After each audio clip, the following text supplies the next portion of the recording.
Depuis des mois maintenant, la pâte à tartiner Elmorgen a fait le tour du monde sur les réseaux sociaux. Entre les vidéos ASMR de chocolat qui coulent au ralenti, les influenceurs qui s'affichent en train de manger cette pâte à tartiner en story, mais aussi les ruptures de stock dans les rayons, la pâte à tartiner Elmorgen, ce n'est pas juste un succès, c'est un véritable coup de maître marketing. Mais la véritable question dans cela, c'est comment? Comment cette marque a su s'imposer face aux géants comme Nutella ou Nocciolata? Quel levier marketing est-ce qu'elle a utilisé pour en arriver jusque-là? Une chose est sûre, c'est que dans cette histoire, il y a des détails que personne n'a remarqué au premier coup d'œil. Mais par contre, au niveau du marketing, cela fait toute la différence. Et aujourd'hui, on va décrypter tout cela ensemble. Rentrons directement dans le vif du sujet. Commençons déjà par l'histoire de la pâte à tartiner Elmorgen. Tout d'abord, il faut savoir que la pâte à tartiner Elmorgen a été produite par l'entreprise familiale algérienne C'est Bon. Cette entreprise familiale a été bâtie en 1997 et elle est basée à Oran, en Algérie. Beaucoup de gens pensent que cette entreprise est toute nouvelle alors qu'elle existe déjà depuis des décennies, mais c'est seulement récemment, grâce à leur pâte à tartiner qui a fait le buzz sur les réseaux sociaux, que cette marque est devenue un incontournable dans la pâte à tartiner. Commençons déjà par le nom de l'entreprise qui a créé Elmorgen. Il s'appelle C'est Bon. Déjà, on voit qu'ici dans le choix du prénom, ils ont voulu renvoyer une image positive et qualitative de leur marque. Pour continuer sur les prénoms, sache que le nom Elmorgen n'a pas été choisi sans raison. Rien que par son prénom, Elmorgen se différencie de toutes les autres marques de chocolat comme Nutella, Nocciolata ou d'autres marques à consonance italienne, française, suisse, chocolat belge également. En choisissant le nom Elmorgen, la marque fait directement référence à un savoir-faire artisanal, local, et attention, parce que ce mot n'a pas été inventé. Ce nom évoque quelque chose de raffiné ou quelque chose de premium, donc quelque chose qui évoque la rareté ou l'exclusivité. Donc rien qu'avec le prénom, Elmorgen se démarque des marques industrielles beaucoup trop formatées et modernisées. Passons maintenant au logo et aux couleurs. Regardez bien ce détail sur le pot de chocolat Elmorgen. Tu vois cette pâte à tartiner? Regarde bien ce détail. La couleur dorée sur l'étiquette n'est pas simplement là pour faire joli. Elle va en fait jouer un rôle psychologique clé dans leur marketing. Parce que dans le marketing, la couleur dorée est souvent utilisée pour faire référence au luxe, à la rareté ou encore au prestige. Et c'est un code inconscient qui fait croire au client qu'il est en train d'acheter un produit plus luxueux que les autres à côté. Ensuite, tu peux apercevoir cette couleur marron. Et ce n'est pas n'importe quel marron, c'est du marron profond. Et ça te rappelle directement la couleur du chocolat fondu, ce qui donne l'impression que tu as un produit beaucoup plus gourmand et intense en goût que les autres. Donc rien que sur le début déjà, sur le prénom, le logo, les couleurs, on voit que les choses ont très bien été réfléchies. Et si on passe au packaging maintenant, qu'est-ce que ça donne? Regardez déjà la forme du pot de la pâte à tartiner Elmorgen. On voit qu'elle ressemble comme deux gouttes d'eau à un pot de Nutella par exemple. Et ça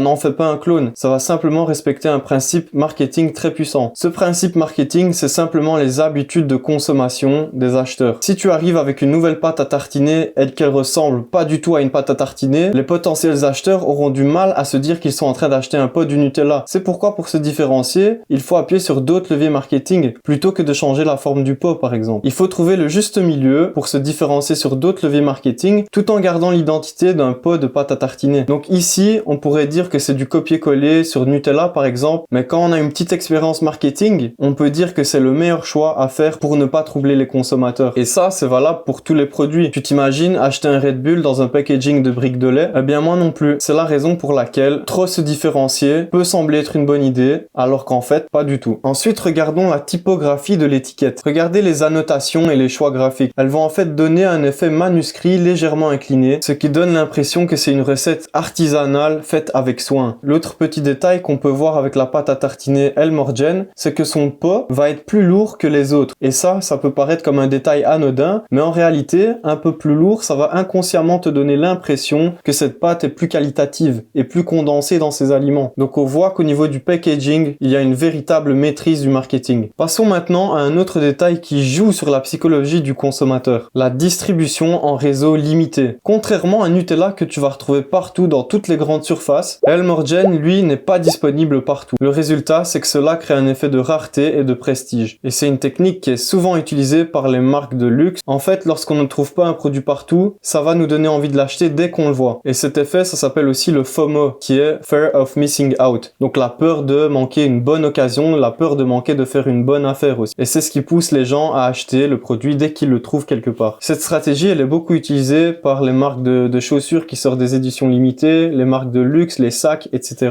Donc c'est une stratégie qui se fait pas mal, mais qui marche tellement bien. Maintenant qu'on est rentré dans la stratégie marketing, continuons essayons d'analyser cela de plus près. Si tu penses qu'Elmergen vend seulement une pâte à tartiner de chocolat, c'est là que tu te trompes, parce qu'Elmergen te vend bien plus que ça. Il te vend un sentiment d'appartenance. En travaillant principalement avec des influenceurs sur la niche de la nourriture et du lifestyle, la marque crée un effet de tribu. Donc acheter Elmergen, c'est pas seulement acheter une pâte à tartiner de chocolat. Acheter du Elmergen, c'est faire partie d'un mouvement qui favorise le bien manger sans faire de compromis sur le plaisir. Un autre détail marketing ultra stratégique qu'on peut remarquer sur les vidéos d'Elmergen, c'est qu'on y retrouve beaucoup de gros plans, beaucoup de vidéos au ralenti où la pâte elle coule tout doucement. On voit aussi les textures qui sont mises en avant et tout ça c'est calculé pour déclencher la salivation et nous donner envie d'acheter directement. Quand on met tous ces détails les uns à côté des autres, on voit qu'aucun élément de leur marketing n'a été bâclé. Elmergen n'a pas juste fait une excellente pâte à tartiner, mais ils ont créé une véritable expérience de marque. Et tout ça avec des leviers marketing que la plupart des personnes ne remarquent même pas. Maintenant, je vais te poser une question. Est-ce que tu avais remarqué tous ces détails avant que je te les montre? En tout cas, si t'as aimé cette vidéo, je t'invite à la liker, la commenter et à la partager autour de toi. Attends, c'est pas fini, j'ai une dernière question. Est-ce que t'as déjà goûté la pâte Elmergen? Et si oui, dis-moi en commentaire ce que t'en as pensé. C'était Albin Bajrami pour cette analyse marketing.